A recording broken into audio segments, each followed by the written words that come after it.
So let's start with the environment part. This is a current affair of environment of November 2020. Fine. तो इसमें हम आते हैं first olive ridley turtles. Olive ridley turtles.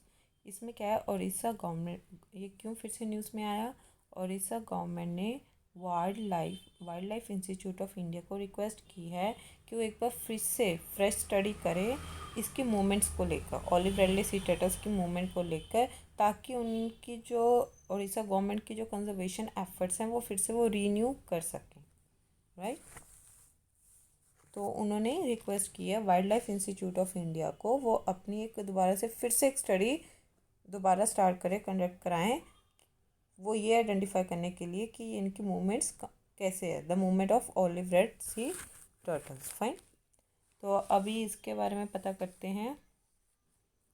Olive ridley turtles, इसका scientific नाम है लैपिडोचेलस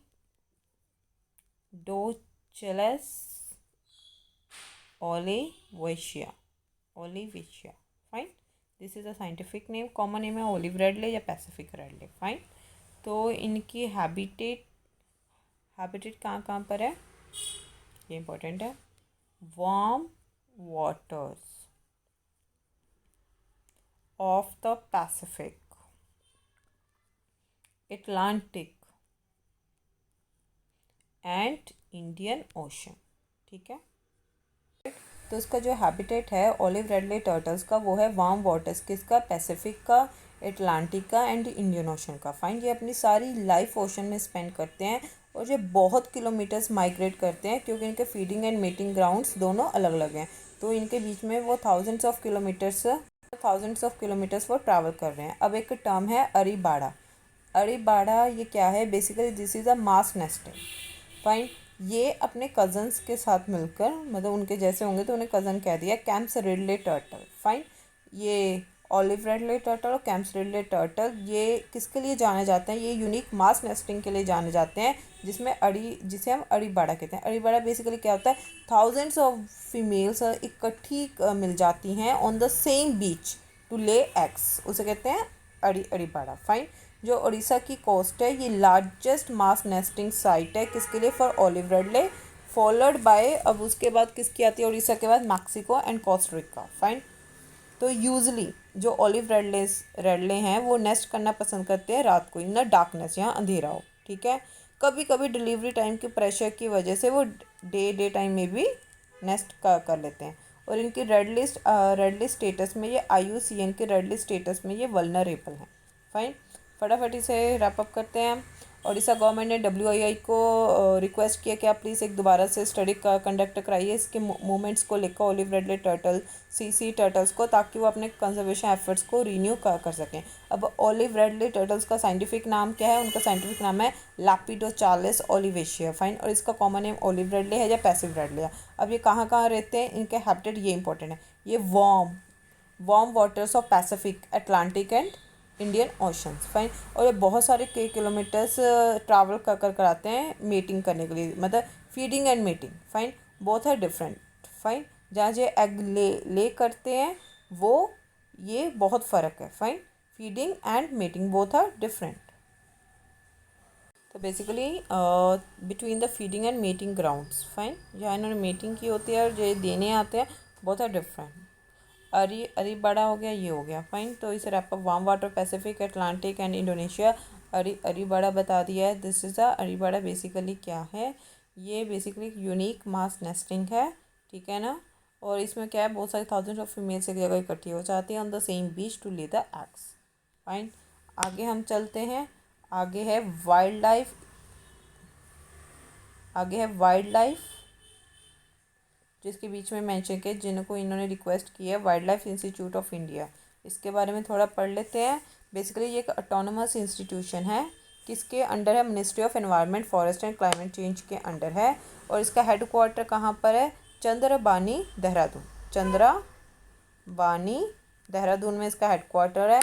और इसका फंक्शन क्या है, एक स्पेशलाइज्ड रिसर्च कंडक्ट करवाना किस किस एरियाज में, जो इंडेंजर्ड स्पीशीज़ हैं, जब biodiversity, wildlife management, wildlife policy, wildlife forensics, habitat ecology, spatial modelling, eco development and climate change. इसमें ये क्या है, एक स्पेशलाइज रिसर्च करते हैं इन एरियाज़ में। ये इनका फंक्शन, बेसिकली आपको हेडक्वार्टर देखना है, इट इज़ द चंद्राबानी देहरादून। ये एक ऑटोनमस इंस्टीट्यूशन है, किसके under, union ministry of environment, forest and climate change. Fine. तो आते हैं WWF की रिपोर्ट है, that is world wide fund for nature. WWF की रिपोर्ट है, कौन सी है, वाटर रिस्क फिल्टर, ठीक है ना। इस रिपोर्ट के तहत, according to the report, nearly a third of the 100 cities in the world susceptible to the water risk are in India, right? Nearly 100 cities में से nearly a third, almost nearly a third of the 100 cities, उन्हें पानी की समस्या, they are susceptible to water risk are in India, वो India में है, ठीक है ना। अब हम इस जो उन्होंने रिपोर्ट निकाली है इसके बारे में थोड़ा देखते हैं, ये है क्या। ये बेसिकली ऑनलाइन टूल को डेवलप्ड बाय WWF। ये एक ऑनलाइन टूल है जो ये इवेल्युएट करता है कि कितनी सिवियरिटी है। Fine. It evaluate the severity of the risk places faced by graphically illustrating various factors that can contribute to water risk. Fine. ये रिस्क की, ये देखता है वो रिस्क कितना सीरियस है, वो वाटर रिस्क है तो वो कितना सीरियस है, उसकी सिवियरिटी को इवेल्युएट करना और ये देखना वो फैक्टर्स जो इसको कंट्रीब्यूट कर रहे हैं, ठीक है ना। अब इसे रैप अप करते हैं इस चीज़ को। WWF वाटर रिस्क फिल्टर, ठीक है ना। इसने ये बताया कि almost a third of the 100 cities हैं जो दुनिया में हैं सारी, उसमें से जो थर्ड हैं वो इंडिया में है, ठीक है ना। और बेसिकली ये एक ऑनलाइन टूल है जो ये बताता है, जो ये इवेल्युएट करता है कि जो सिवियरिटी वो कितनी सीरियस है, that evaluate the severity of the risk. Fine. और देखता है कौन कौन से फैक्टर्स इसमें कंट्रीब्यूट कर रहे हैं, ठीक है। आगे आते हैं वाटर रिस्क। वाटर रिस्क में क्या है, जो 100 सिटीज़ हैं, ठीक है ना, जो 100 सिटीज़ हैं, ठीक है ना, जो एक इंटरनेशनली या नेशनल लेवल पर या ग्लोबल इकोनॉमिक्स में जिनकी इम्पोर्टेंस है और उनमें 350 मिलियन पीपल रिसाइड कर रहे हैं, ठीक है ना।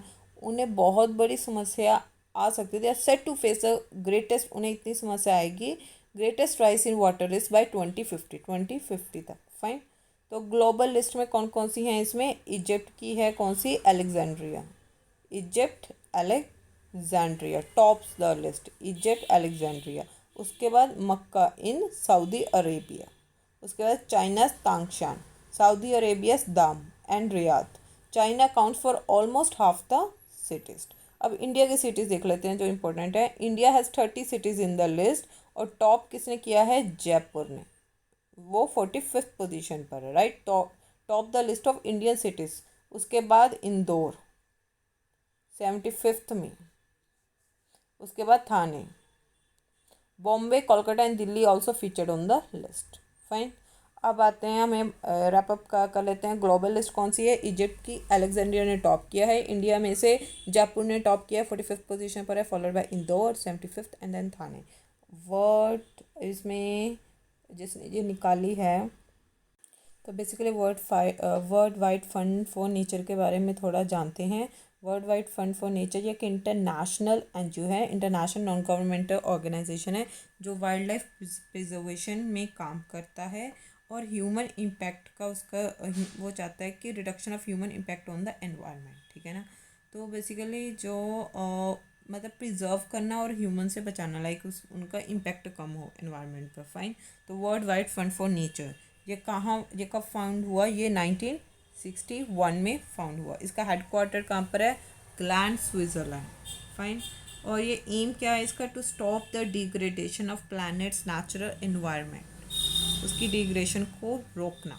इसकी और भी कौन कौन से रिपोर्ट हैं, लिविंग प्लैनेट रिपोर्ट, ये आप याद कर लो, लिविंग प्लैनेट रिपोर्ट, जो हर 2 साल में पब्लिश होते हैं, publish every 2 year by WWF since 1998।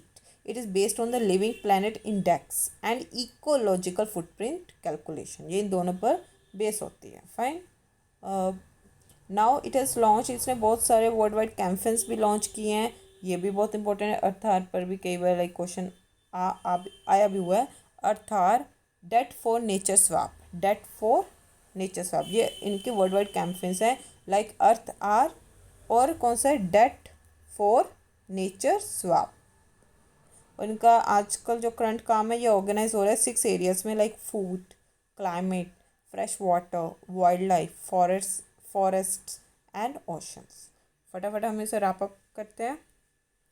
World wide fund for nature ये एक इंटरनेशनल एनजीओ है जो 1961 को इस्टाब्लिश हुआ था। इसका हेडक्वार्टर ग्लैंड स्विट्ज़रलैंड है। इसका एम है प्लैनेट की नेचर एनवायरनमेंट की डिग्रेडेशन को रोकना।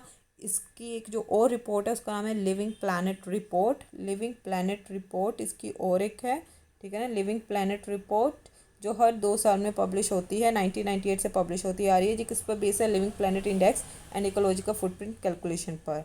बाकी इसके कैंपेन है, आपको बस यही याद रखना है। इसकी कोर रिपोर्ट का नाम है लिविंग प्लैनेट रिपोर्ट। इसका हेडक्वार्टर ग्लैंड स्विट्ज़रलैंड और ये इंटरनेशनल एक नॉन गवर्नमेंटल ऑर्गेनाइजेशन है। और इसके कैंपेन कौन कौन से, Earth Hour and debt for nature swap. Fine, now come towards Panna biosphere reserve. Fine, तो जो पन्ना बायोस्फीयर रिजर्व है, UNESCO MAB that is man and biosphere programme, इन्होंने इंक्लूड किया है पन्ना बायोस्फीयर रिजर्व को किसमें, to UNESCO's world network on biosphere reserves, इसमें include किया है। चलो अब पन्ना बायोस्फीयर रिजर्व के बारे में हम पढ़ लेते हैं। ये है कहाँ पर, ये एमपी में है। फाइन, और इसकी वेजिटेशन के बारे में पढ़ लेते हैं। This is characterised bye forest and marshy vegetation with the abundance of rare medicinal plants as well as other non-timber forestry products जैसे कत्था, गम, रेसिन। फाइन, और इसकी सिग्निफिकेंस क्या है, क्रिटिकल टाइगर हैबिटेट एरिया है और it host a Panna tiger reserve and host a Panna tiger reserve as well as the world heritage site of the Khajuraho group of monuments. और Ken river है जो जमुना की ट्रिब्यूटरी है, वो इसमें से फ्लो करती है। और region is also famous for Panna diamond mining. ठीक है, अब हम इसे रैप अप करते हैं। पन्ना बायोस्फीयर रिजर्व ये कैसे न्यूज़ में आया, जो यूनेस्को मैप प्रोग्राम है, that is man and biosphere programme, इन्होंने इंक्लूड किया है पन्ना बायोस्फीयर रिजर्व को किसमें, UNESCO's world network of biosphere reserves. ये कहाँ लोकेटेड है, ये एमपी में लोकेटेड है। फाइन, और पन्ना के बारे में अगर वेजिटेशन की बात करें तो it is characterised bye forest and marshy vegetations. इसमें बहुत सारे मेडिसिन के यूज़ में आने वाले प्लांट्स हैं और कुछ और भी नॉन टिम्बर फॉरेस्ट्री प्रोडक्ट्स हैं, ठीक है ना, कुछ और भी नॉन टिम्बर फॉरेस्ट्री प्रोडक्ट्स हैं जैसे कत्था, गम, रेजिन्स। कत्था, गम, रेजिन्स। अब इसकी सिग्निफिकेंस क्या है, ये क्रिटिकल टाइगर हैबिटेट एरिया है। क्रिटिकली टाइगर हैबिटेट, यहाँ पर टाइगर्स भी हैं और पन्ना टाइगर रिजर्व एंड हो सब पन्ना, इसमें ये सब पन्ना टाइगर रिजर्व ऑल्सो। फाइन, तो ये plus it is a world heritage site of the Khajuraho group of movements भी हैं। मतलब Khajuraho group of movements world heritage site है, आपको पता होगा खजुराहो। फाइन, तो इसकी इसलिए और सिग्निफिकेंस हो जाती है। एक तो टाइगर रिजर्व, एक वर्ल्ड हेरिटेज साइट कौन सी है, खजुराहो। और इसमें से कौन सी फ्लो होती है रिवर, ये क्वेश्चन अच्छा है, पूछ सकते हैं। केन रिवर, केन रिवर पन्ना बायोस्फीयर रिजर्व में फ्लो होती है, जो किसकी ट्रिब्यूटरी है, यमुना की ट्रिब्यूटरी है। फाइन, और ये पन्ना डायमंड माइनिंग के लिए भी फेमस है। इतना आपको पता लग गया। अब जो यूनेस्को का जो मैप प्रोग्राम है, that is man and biosphere programme, उसके बारे में थोड़ा पढ़ लेते हैं। ये कि इंटर गवर्नमेंटल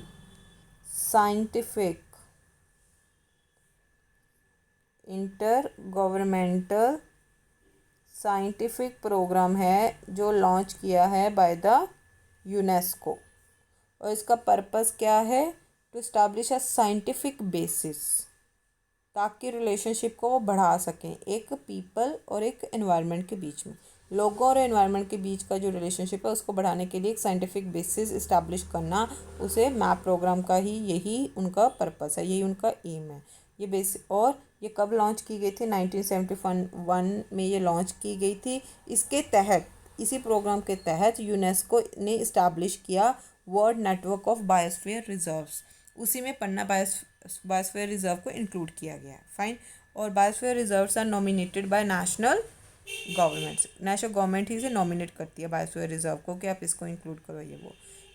अगर यूनेस्को इसे सिलेक्ट कर लेता है तो वो इसे WNBR, fine, world network of biosphere reserves में उसे इंक्लूड कर लेता है। ठीक है, रैप अप करते हैं इसे।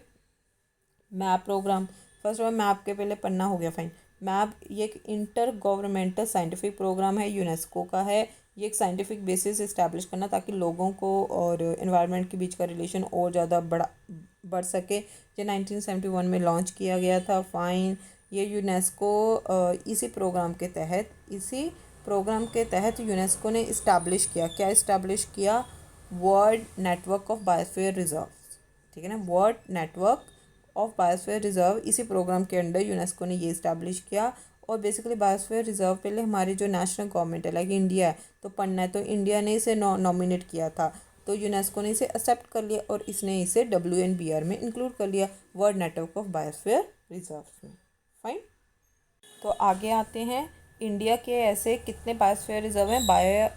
12 बायोस्फीयर रिजर्व्स हैं जो रिकॉग्नाइज किए गए internationally under the MAB reserve programme. कौन कौन से? सबसे पहले है नीलगिरी, जो पहला था जो इंक्लूड किया गया था वो था नीलगिरी, फाइन। सेकंड है गल्फ ऑफ मन्नार, थर्ड है Sundarban, and fourth is Nanda Devi, fifth is Nokrek, sixth is Pachmarhi, seventh is Simlipal, 8 is Achanakmar Amarkantak, 9 is great Nicobar, 10th is Agasthyamalai, 11th is Kanchenjunga जो 2018 में किया गया, 12 लास्ट है पन्ना जो अभी 2020 में इंक्लूड किया गया, फाइन, लेटेस्ट पन्ना। अब नेक्स्ट आते हैं, फिर दोबारा मैं आपको थोड़ा सा इसे रैप अप कर लेते हैं। 12 बायोस्फीयर रिजर्व्स हैं, ठीक है ना, जो मैप द्वारा रिकॉग्नाइज किए गए हैं। इसमें नीलगिरी फर्स्ट नंबर पर है और जो लेटेस्ट है वो पन्ना है जो 2020 में इंक्लूड किया गया है। बीच वाले देख लेना, Nilgiri, gulf of Mannar, Sundarban, Nanda Devi, Nokrek, Pachmarhi, Simlipal, Achanakmar Amarkantak, great Nicobar, Agasthyamalai, Kanchenjunga and पन्ना। आप इसके प्लेसेस भी देख लेना, फाइन, वो इम्पोर्टेंट है। तो इसके बाद आते हैं हम अमोनिया, अगली न्यूज़ पर। Ammonia NH3। तो अमोनिया के बारे में पढ़ते हैं। अमोनिया में क्या है, ये क्यों न्यूज़ में आया? क्योंकि दिल्ली के कुछ हिस्सों में वाटर सप्लाई थोड़ा इफेक्ट हुआ। क्यों? क्योंकि यमुना रिवर में अमोनिया का लेवल बहुत बढ़ गया था, जिसके कारण उन्हें कुछ टेम्परेरी टाइम के लिए कुछ 2 वाटर ट्रीटमेंट प्लांट्स को बंद करना पड़ा, फाइन। तो हम थोड़ा अमोनिया के बारे में पढ़ते हैं। ये एक कलरलेस गैस है। तो बेसिकली अमोनिया के बारे में पढ़ते हैं। ये कलरलेस गैस है, फाइन, और ये इंडस्ट्रियल केमिकल की तरह यूज़ होता है। किस किस के लिए? फर्टिलाइजर्स की प्रोडक्शन में यूज़ होता है, प्लास्टिक्स की, synthetic fibres, dice and other products, fine. तो बेसिकली ये नेचुरली एनवायरनमेंट में अकर होता है। कैसे? जब ऑर्गेनिक वेस्ट मैटर ब्रेक होता है। और ये कहाँ कहाँ और भी फाउंड होता है? दे मे ऑल्सो फाइंड इट्स वे। बेसिकली कहाँ ये, मतलब ये नेचुरली अकर होता है, फाइन। कैसे होता है? जब जो ऑर्गेनिक वेस्ट होता है जो वो टूटता है, ठीक है ना, और बेसिकली फिर उसके बाद ये ग्राउंड और सरफेस वाटर में चला जाता है थ्रू इंडस्ट्री एफ्लुएंट्स, राइट। तो जो आप वो जो अपना जो बचा हुआ है जो इंडस्ट्री में जो भी जब वो डालते हैं, तो जब वो पानी में अपने जो रिमेन्स है जो उनका गार्बेज जो भी है वो डालते हैं, तो उसके कारण वो पानी में मिक्स हो जाता है, और या फिर वो कंटेमिनेट हो जाता है बाय द सीवेज और through agriculture run of also. तो और जो मैक्सिमम लिमिट है अमोनिया की जो ड्रिंकिंग वाटर में एक्सेप्ट की गई है by the bureau of Indian standards, वो है 0.5 ppm। इतनी एक्सेप्टेबल है, इसे ज़्यादा नहीं। और अगर कंसनट्रेशन अमोनिया की अगर 1 ppm से ज़्यादा हो जाए, 0.5 ppm पीने के पानी में एक्सेप्टेबल है, बट अगर इसकी कंसनट्रेशन पानी में 1 ppm से ज़्यादा हो जाती है तो ये फिशेस के लिए हानिकारक हो जाता है, ठीक है।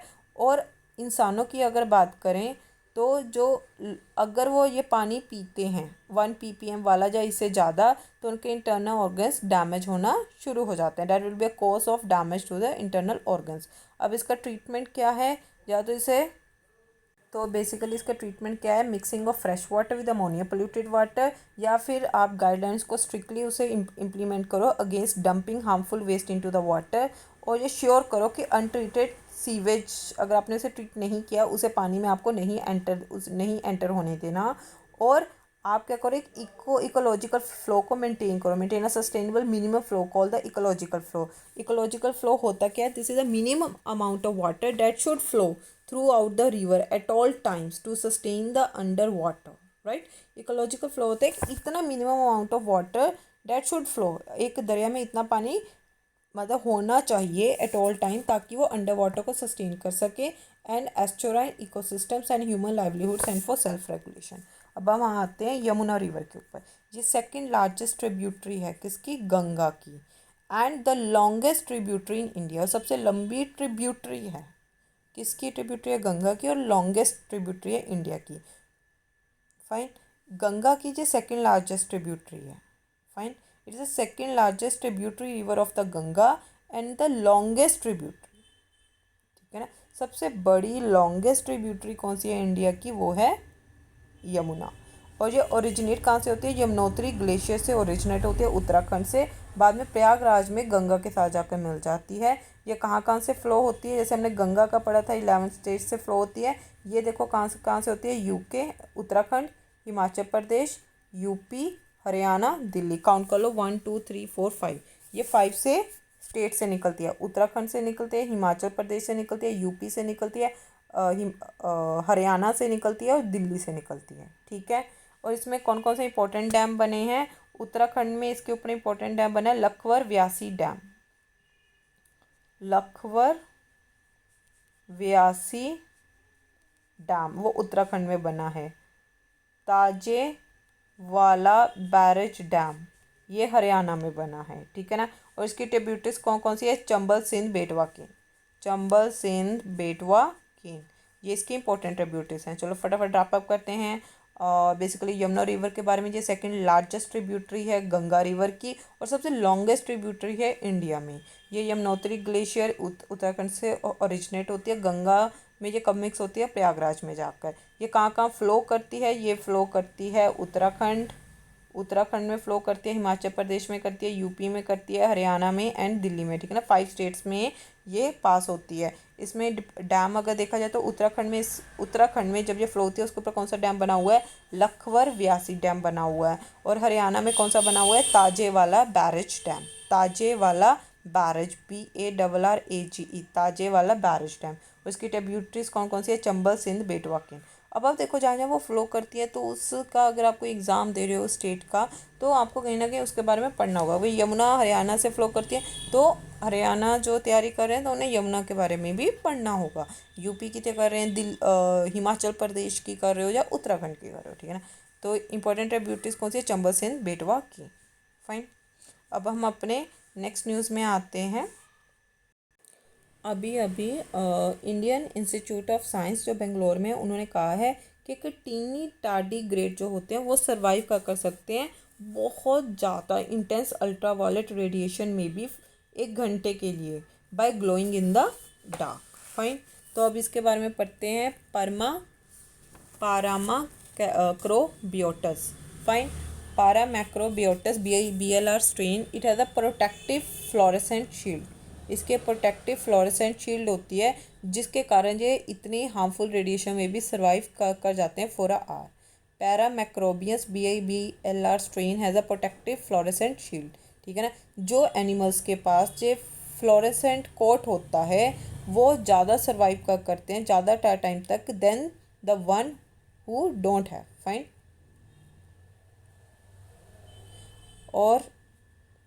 और इसमें ये भी कहा गया है कि जो पैरामैक्रोबिटियस है ना, बेसिकली ये इसलिए उनके पास होता है, could have probably evolve this fluorescence mechanism, ताकि वो ट्रॉपिकल सदर्न इंडिया की हाई UV रेडिएशन को काउंटर कर सकें। और जिनके पास नहीं है और फिर भी वो उस जगह रह रहे हैं तो उनके पास और मेथड्स होंगे UV रेडिएशन को एक्सेप्ट करने के लिए। फाइन, तो अब आते हैं टार्डिग्रेड्स। टार्डिग्रेड्स क्या है? टार्डिग्रेड्स दिस आर को locally known as water bears, जिसे वाटर बियर्स भी कहते हैं और मॉस पिगलेट्स भी कहते हैं, ठीक है ना।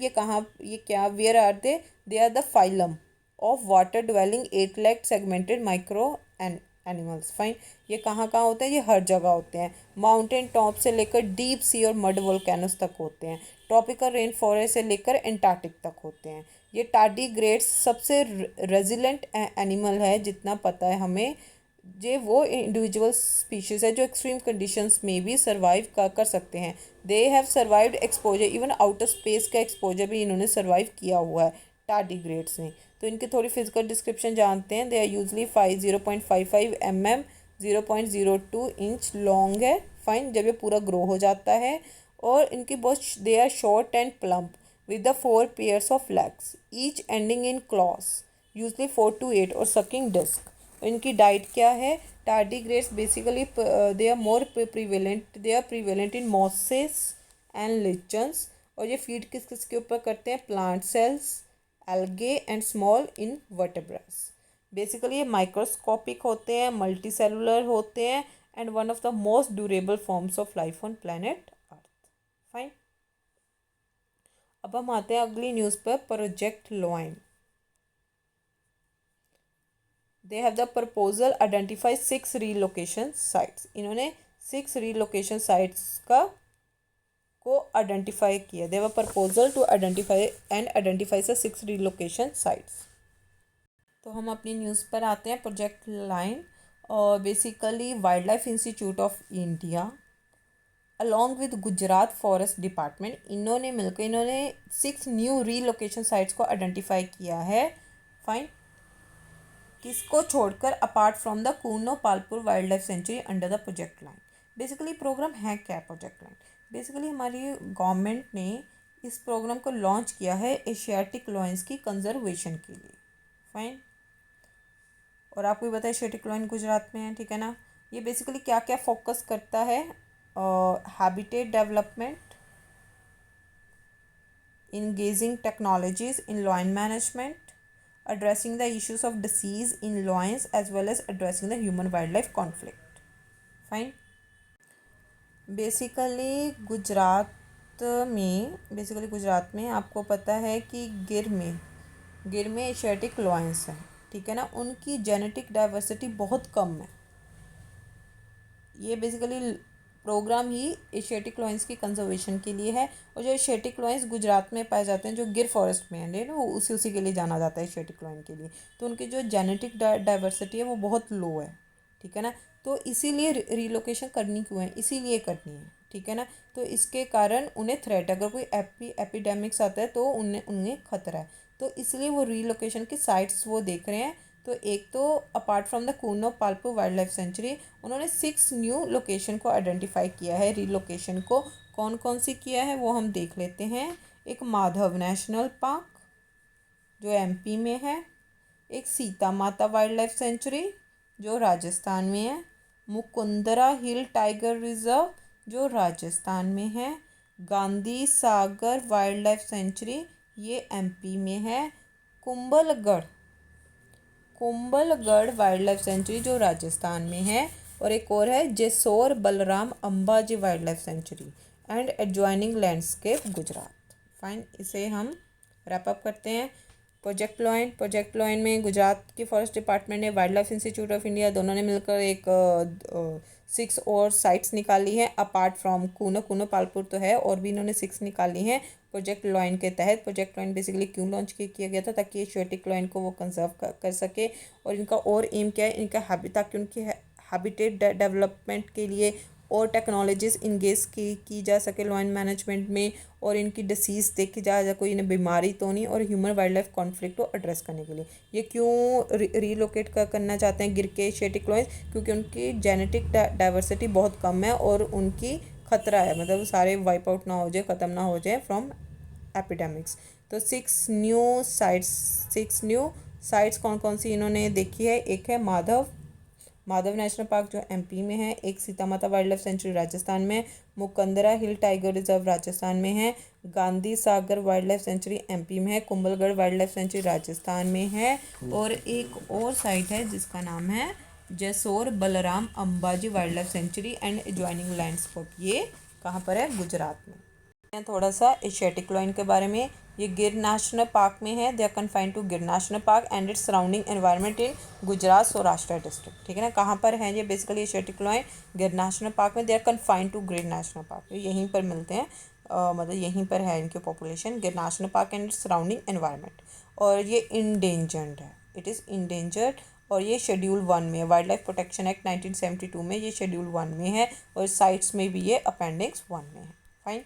अब अगली न्यूज़ में आते हैं हम, तार बाल्स। तार बाल्स बेसिकली न्यूज़ में क्या है कि इन्होंने कहा है कि जो 28% जो पार्टिकल्स हमने एयर सैंपल में से कलेक्ट किए हैं, कहाँ से? एक रिसर्च स्टेशन है हिमालयन तिब्बतल प्लेट्यू, देवर टॉर बॉल्स। अब ये टॉर बॉल्स है क्या है वो हम पढ़ते हैं। तो टार बॉल्स करते हैं। टार बॉल्स है क्या है ये हम बता चुके हैं, न्यूज़ में क्यों है। बेसिकली ये है क्या है, ये एक small light absorbing carbonaceous particles हैं। कार्बोनीशियस पार्टिकल्स हैं, कहाँ से फॉर्म होते हैं? From the brown carbon. और कहाँ से? From the brown carbon due to burning of biomass और फॉसिल फ्यूल्स। ठीक है ना, जो स्नो और आइस के ऊपर ये डिपॉजिट हो जाते हैं। ठीक है, ये बायोमास और फॉसिल फ्यूल जब बर्न होते हैं, इसके बाद जो उसकी डिपॉजिट हो जाती है, तो वहाँ ठीक है ना, वहाँ से ब्राउन गैस निकलती है। और ये कहाँ डिपॉजिट हो जाते हैं? जब ये बर्न होते हैं तो ब्राउन गैस, तो ये स्नो और आइस के ऊपर डिपॉजिट हो जाते हैं। ठीक है ना, जब भी किसी ऑर्गेनिक मैटर का कंबशन होता है तो वहाँ से जो ब्राउन कलर की स्मोक निकलती है, ठीक है ना, उसे ब्राउन कार्बन कहते हैं, और ये डिपॉजिट हो जाते हैं स्नो और आइस के ऊपर। फाइन। ये उसमें से ये टार बॉल्स फॉर्म होती हैं। और ये कहाँ से आती हैं? स्टडी ने ये बताया है कि ये जो इंडो गंगेटिक प्लेन में जो बायोमास बर्निंग होती है, वहाँ से ये एमिट हुए हैं। अब इसका कंसर्न क्या है? जो टारबास की पॉपुलेशन है वो इंक्रीज़ हो रही है। फाइन। अब ब्राउन कार्बन जो मैं थोड़ा बता भी चुकी हूँ, ये बेसिकली ऑर्गेनिक मैटर की कंबशन से एक ब्राउन स्मोक निकलती है, उसे ब्राउन कार्बन कहते हैं। ये ब्लैक कार्बन के साथ ही एग्जिस्ट करती है और ये एटमॉस्फेयर में रिलीज़ हो जाती है। ठीक है ना। और ब्लैक कार्बन क्या है? ब्लैक कार्बन है incomplete combustion. It is form through incomplete combustion of fossil fuels, biofuels and biomass. Fine. ये न्यूज़ में कैसे आया? जो इंडियन प्राइम मिनिस्टर है उन्होंने इनॉग्रेट किया है रो पैक्स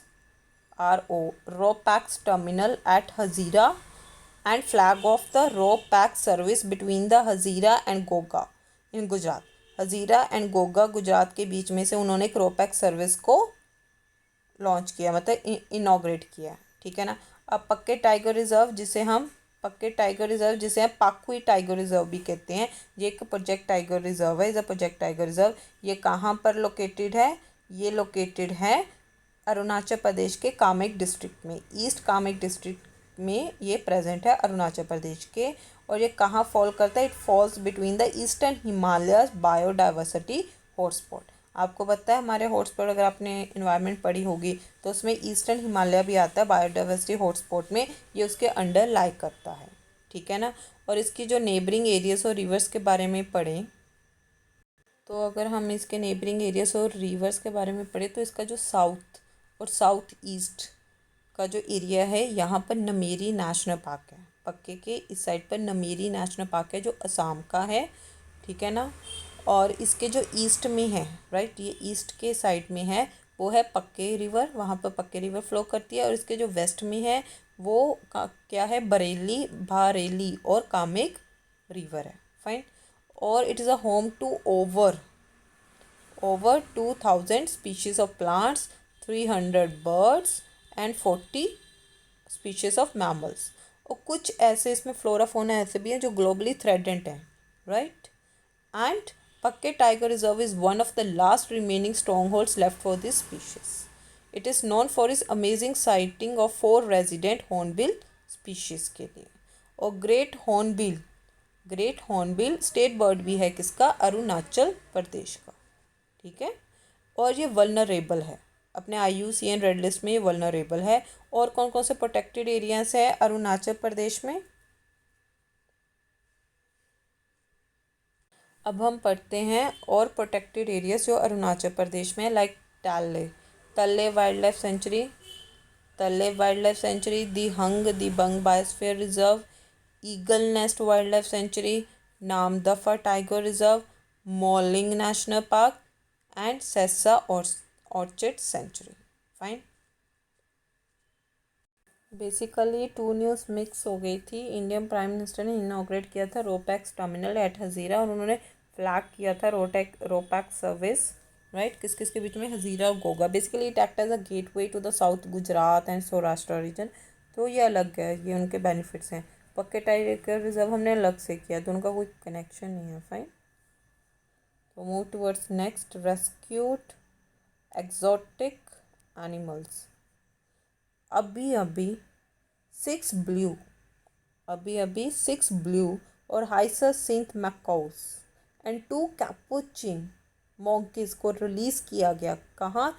असम स्टेट जू कम बोटानिकल गार्डन इन गुवाहाटी. ठीक, नाम कितने प्यारा होता है ना. 6 ब्लू और हाइसरसिंथ मैकाउस, 2 कैपुचिन मंकीज. तो हम ब्लू मैकाउस के बारे में पढ़ते हैं. इसका साइंटिफिक नेम है Anodorhynchus hyacinthinus. It is a parrot native to central and eastern south America. वाह, NRI बंदे हैं. with the length of about 1 meter, it is longer than any other species of parrot with the length of about 1 meter. ये species से थोड़े से बड़े हैं. ये लार्जेस्ट मैकाऊ है. कौन सा? Blue macaw. And the largest flying parrot species है. और ये वल्नरेबल है IUCN की लिस्ट में, रेड लिस्ट में. और ये साइट्स में भी अपेंडिक्स 1 में आता है. ठीक है ना. और इसे थ्रेट क्या क्या है? Habitat loss and the trapping of wild birds for the pet trade हैबिट taken a heavy toll on the population in the wild. चलो anyhow. Next is capuchin monkeys. इसका साइंटिफिक नेम है Cebus. और Capuchin monkeys को सापाजाऊ भी कहते हैं. और जो कॉमन है central and south American primate found in tropical forest from Nicaragua to Paraguay. They are named for their caps of hair which resembles the cowls of capuchin monks. Fine. और इसकी protection status क्या है? ये IUCN की list में, red list में least concern है. काफ़ी ज़्यादा पाए जाते होंगे. ठीक है ना.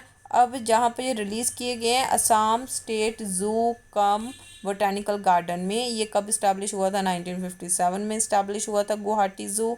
और ज़ू कहाँ लोकेटेड है? हंगेरा बारी रिजर्व फॉरेस्ट में, जो इसकी कैपिटल सिटी ऑफ गुवाहाटी वहाँ पर लोकेटेड है. इसका रिच फोना के कारण इसे ग्रीन लंग भी कहा जाता है. गुवाहाटी सिटी का ये ग्रीन लंग भी कहा जाता है. फाइन. अब मिंक्स पर आते हैं. मिंक्स ये न्यूज़ में क्यों था? ये बेसिकली न्यूज़ इसमें था जो डेनमार्क है, जहाँ पर 55,000 केसेस से भी ज़्यादा हैं कोविड-19 के. उन्होंने 200 ह्यूमन केसेस ऐसे भी रिकॉर्ड किए हैं जो इन्फेक्टेड हैं SARS-CoV-2 वेरिएंट से, जो एसोसिएटेड किससे है? फार्म्ड मिंक से. अब ये मिंक क्या है? ये डार्क कलर्ड सेमी एक्वेटिक एक कार्निवोरस मैमल्स हैं जो genera Neovison and Mustela and part of the family Mustelidae. Fine. जिसमें और क्या क्या इंक्लूड होता है? Weasels, otters and ferrets. और 50 मिलियन मिंक से भी ज़्यादा, more than 50 million mink a year are bred for the fur main in China, Denmark and Netherland and Poland. Mink oil use किया जाता है कुछ मेडिसिनल प्रोडक्ट्स एंड कॉस्मेटिक्स में, और as well as to treat preserve and waterproof leather में भी. और 2 extant species refer to as mink. कौन कौन से है? एक अमेरिकन मिंक है और एक यूरोपियन मिंक है. There 2 extant species refer to as mink. European mink जो यूरोपियन मिंक है वो क्रिटिकली इंडेंजर्ड है due to ongoing reduction in numbers. Fine. So today is this much. Thank you. Wait let me add more. और news है इसमें. Willow warbler. Recently willow warbler पहली बार sight हुआ है. कहाँ पर? At Panchakkari wetland Kerala. First time sighted in the country at Panchakkari wetland Kerala. और जो सबसे लॉन्गेस्ट माइग्रेटिंग स्मॉल बर्ड है, this is longest migrating small bird that breed throughout northern and temperate Europe. ठीक है। विलो वार्बलर, विलो वार्बलर पहली बार sight हुआ है कंट्री कहाँ पर, in the country at Panchakkari wetland Kerala, और जो लॉन्गेस्ट माइग्रेटिंग स्मॉल बर्ड है that breed throughout northern and temperate Europe. Fine. Scientific name इसका क्या है, फालोस्कस थ्रोचलस, और IUCN स्टेटस है लीस्ट कंसर्न। नेक्स्ट आते हैं striped bubble nest frog. Recently कुछ scientist has reported a new genus of tree frog from the Andaman islands, from the Andaman islands called the striped bubble nest frog. Andaman से मिला है। It belongs to the genus of the old world tree frog family Rhacophoridae. ये this is the first report of a tree frog species from the Andaman islands. इसे Asian glass frog भी कहते हैं, see through frogs भी कहते हैं। Right. Bioluminescent mushroom, bioluminescent mushroom ये north east में डिस्कवर किया गया है। They have discovered a bioluminescent of the light emitting variety of mushroom, और ये न्यू स्पीशीज का नेम दिया गया है रोर्डिडोमाइसोफाइलोस्टैक्टस। फाइन। डिस्कवरी इसलिए इंपॉर्टेंट है क्योंकि पहली बार mushroom, it was the first mushroom in the Roridomyces genus जो इंडिया में फाउंड हुआ है, और पहली बार जो साइट हुआ है मेघालय में। फाइन। अगला है जैको के बारे में, सैबिन्स नेलोर ड्वार्फ जैको। ये न्यू जैको है ईस्टर्न घाट में, और न्यू स्पीशीज ऑफ लिजर्ट, नाम बहुत बड़ा है, Cnemaspis avasabinae commonly known as Sabin's Nellore dwarf gecko. ये ईस्टर्न घाट्स में डिस्कवर हुआ है, और ये स्मॉलेस्ट नॉन इंडियन जैकोंडा है जो ड्राई एवरग्रीन फॉरेस्ट में रहता है। सबसे interesting find was that the males lacked femoral ports, because generally most variant of lizards have femoral ports in both the sexes, and the secretions from the spores help in communication. Fine. Fine, this much for today. Thank you.